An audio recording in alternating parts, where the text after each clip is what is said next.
For 3,000 years, Egyptian pharaohs were considered living gods, untouchable, eternal, divine. Yet modern forensic analysis of their mummified remains reveals a darker truth. Many died violently, their bodies bearing the marks of assassination, battlefield slaughter, and political murder. CT scans and X-rays now allow us to reconstruct their final moments with unprecedented clarity. These are the deaths that shattered the myth of invincibility surrounding Egypt's god-kings. The Harem Conspiracy, 1155 BC, the palace of Ramesses III. After more than 30 years on the throne, Ramesses III had successfully defended Egypt against foreign invasion. He was a proven military commander and effective administrator. But inside his own palace, a conspiracy was forming. Tiye, one of his secondary wives, had become determined to place her son Pentuer on the throne instead of the designated heir. The plot involved multiple conspirators from the royal harem and included high-ranking officials and military officers. On a night in 1155 BC, the conspirators struck. Ramesses was attacked suddenly and violently within his own palace walls. For centuries, the exact manner of his death remained unknown. Then, in 2012, CT scans of his mummified body revealed the horrifying truth. The pharaoh's throat had been sliced open with such ferocity that both his trachea and esophagus were completely severed. The cut was deep and precise, made with a sharp blade, likely a dagger wielded by someone with deadly intent. The wound would have caused near instantaneous death. Blood would have filled his airway, making breathing impossible. Within seconds, the mighty pharaoh would have collapsed, bleeding profusely from the gaping wound in his neck. But the attack didn't end there. The scans also revealed that his big toe had been hacked off, apparently with a different weapon. This suggests either multiple attackers or a frenzied assault. Violence that continued even after death was certain. The conspirators' plot ultimately failed. Court papyri record that those involved were caught and subjected to harsh punishment. Some were forced to commit suicide. Pentuer never claimed the throne he and his mother had killed for. The forgotten king hacked to death. Around 1650 BC, during Egypt's turbulent Second Intermediate Period, a previously unknown pharaoh met a horrifically violent end on the battlefield. His name was Senebkay, ruler of a short-lived dynasty based in Abydos. His existence was only discovered in 2014 when archaeologists uncovered his tomb and skeletal remains. What they found told the story of one of the most brutal royal deaths in ancient Egyptian history. Senebkay's bones revealed he had suffered at least 18 distinct wounds during his final battle. The attack was systematic and savage. The pattern of injuries showed the king was likely mounted on horseback when the assault began. His attackers first targeted his lower body, striking at his exposed ankles and feet. Multiple deep cuts penetrated the bones of both feet, trying to bring him down from his elevated position. As Senebkay fell, the assault intensified. His knees were hacked at. One blow nearly severed his left kneecap. His hands showed defensive wounds, deep gashes where he had tried to shield himself. The killing blows came when he was already on the ground. At least 3 massive strikes to his skull from distinctive duckbill-shaped battle axes crushed through bone. One blow tore into the base of his skull. Another shattered his forehead. A third penetrated deep into his brain. Forensic analysis suggests Senebkay remained conscious through much of the attack, aware of each painful blow as his body was systematically destroyed. The pattern of wounds indicates he was surrounded, with attackers striking from multiple angles, giving him no chance to escape. If you value this kind of forensic historical analysis, that reconstructs ancient events from physical evidence, please consider liking this video. The pharaoh who defied foreign occupation around 1560 BC, during the 17th dynasty, Egypt was partially occupied by the Hyksos, foreign rulers who controlled the northern territories. In the southern city of Thebes, Pharaoh Seqenenre led resistance against these invaders. His mummy tells the gruesome story of his final moments, a death so violent it shocked even experienced archaeologists. Modern CT scans have revealed the full horror of how this pharaoh died. His skull bears the marks of at least 5 separate devastating wounds. The first blow struck his forehead, a massive impact that fractured his frontal bone and would have instantly incapacitated him. A second crushing strike landed above his right eye, shattering the orbital cavity. Another blow smashed into his nose with such force that it broke through to the base of his skull. The pattern of injuries suggests Seqenenre was not simply killed, but systematically executed. A deep stab wound at the base of his skull shows where a dagger or spear was driven upward into his brain. The placement indicates his attackers knew exactly where to strike. The final blow tore through his left cheek and broke his jawbone. The forensic evidence indicates Seqenenre was likely kneeling or lying down when most wounds were inflicted. He was not killed in the chaos of battle, but methodically dispatched by attackers who took their time. The wounds match Hyksos weapons, particularly the distinctive axe heads found in archaeological sites from the period.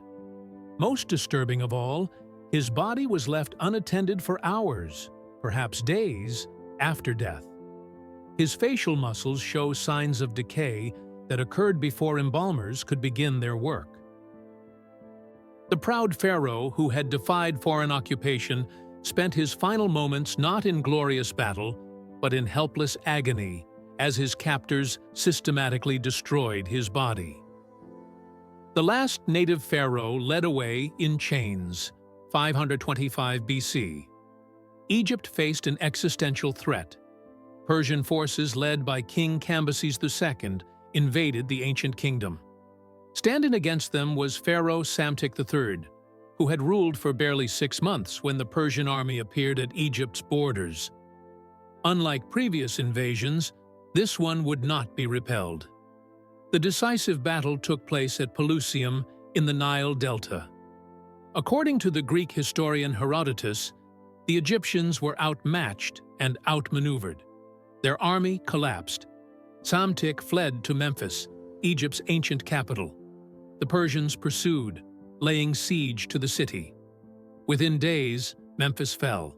Psamtik was captured alive. Cambyses ordered his royal prisoner brought before him in chains. The once mighty pharaoh, God incarnate to his people, was now forced to kneel before a foreign king. But Cambyses wasn't satisfied with mere capture. He orchestrated a spectacle designed to break Psamtik's spirit completely. The pharaoh was forced to watch as his son and 2,000 young Egyptian nobles were paraded past him, bits in their mouths like horses, on their way to execution. According to Herodotus, Psamtik maintained his composure through this unbearable sight. But when he saw an elderly friend reduced to begging in the streets, he finally wept openly. His spirit had been broken. These violent deaths raise questions about the reality of divine kingship and the vulnerability of even the most powerful rulers. What do you think drove such brutal treatment of defeated pharaohs? Share your thoughts in the comments. Initially spared execution, Psamtik was kept alive as a trophy, a living symbol of Persian dominance. But according to Herodotus, he couldn't endure this existence for long. He began plotting against his captors. When Cambyses discovered these plans, he ordered Psamtik to drink bull's blood, a method of execution that causes agonizing death as the blood coagulates in the stomach and digestive tract. The last native pharaoh of Egypt died in excruciating pain, far from home. His body never returned to the sacred soil he once ruled. The 19-day queen, 80 BC. Egypt was ruled by a queen who commanded the respect of her people. Berenice III was the daughter of Ptolemy IX and had become sole ruler of Egypt following her father's death.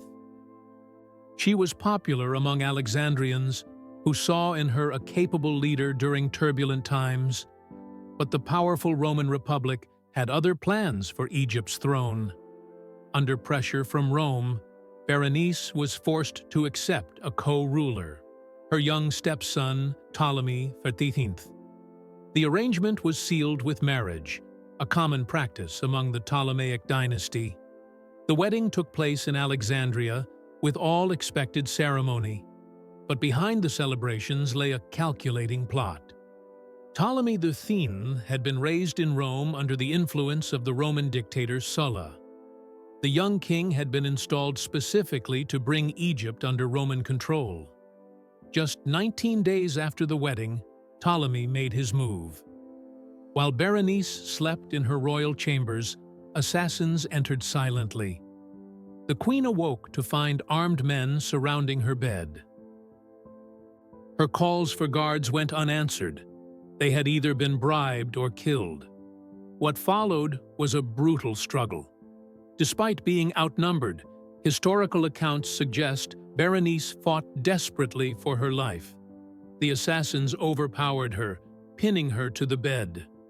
One of them drew a blade across her throat, slicing through flesh and severing her jugular vein.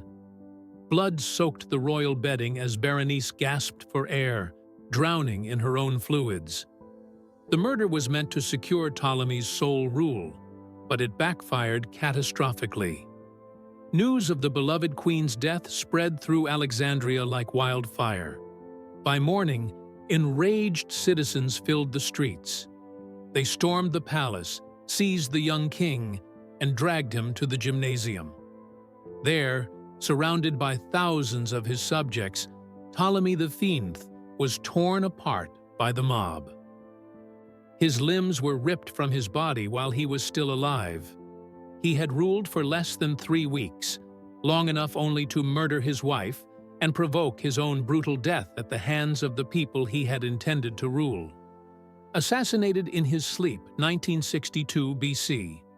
Egypt's powerful 12th dynasty had been founded by Pharaoh Amenemhat III. He had risen from the position of vizier to seize the throne, establishing a new royal line.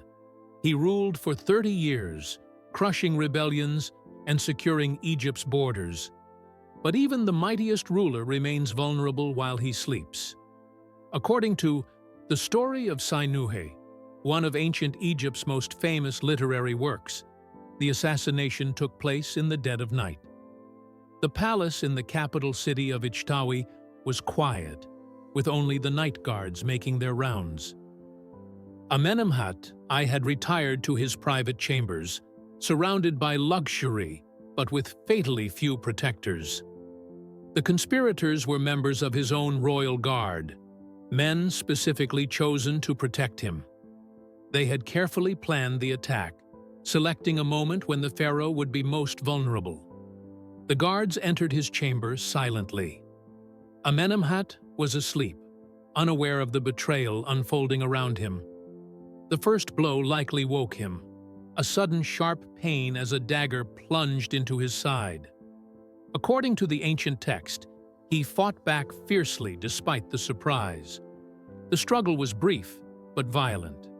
Multiple attackers surrounded the bed, stabbing repeatedly with bronze daggers. The aging king had no chance against so many armed men in such close quarters. He suffered numerous wounds to his torso and neck, each one drawing more of his royal blood. The final blow came as a thrust to his heart, ending the life of Egypt's great unifier. In the instructions of Amenemhat, supposedly written by the dying king for his son, his final lesson was clear. Trust no brother, know no friend. Make no intimates. It is worthless. The founder of a dynasty had been murdered in his own bed by the very men sworn to protect him. The fragility of divine power. For 3 millennia, Egyptian pharaohs were presented to their subjects as living gods, eternal, invincible, beyond the reach of mortal concerns. Temple reliefs showed them as superhuman warriors. Official inscriptions proclaimed their divine descent and immortal nature. But the physical evidence preserved in their mummified remains tells a different story. Ramesses III, one of Egypt's most successful warrior kings, was murdered in a palace conspiracy. His throat cut so viciously that both windpipe and esophagus were severed. Senebkay was hacked to death on the battlefield, his body bearing 18 separate wounds. Sekenenre-Tao was systematically executed by foreign invaders, his skull shattered by repeated axe blows. These violent deaths reveal fundamental truths about power in the ancient world. Divine status offered no protection. Despite elaborate ideology that presented pharaohs as gods, they remained vulnerable to the same violence that claimed ordinary mortals. A dagger in the night, an axe on the battlefield, strangulation by an angry mob.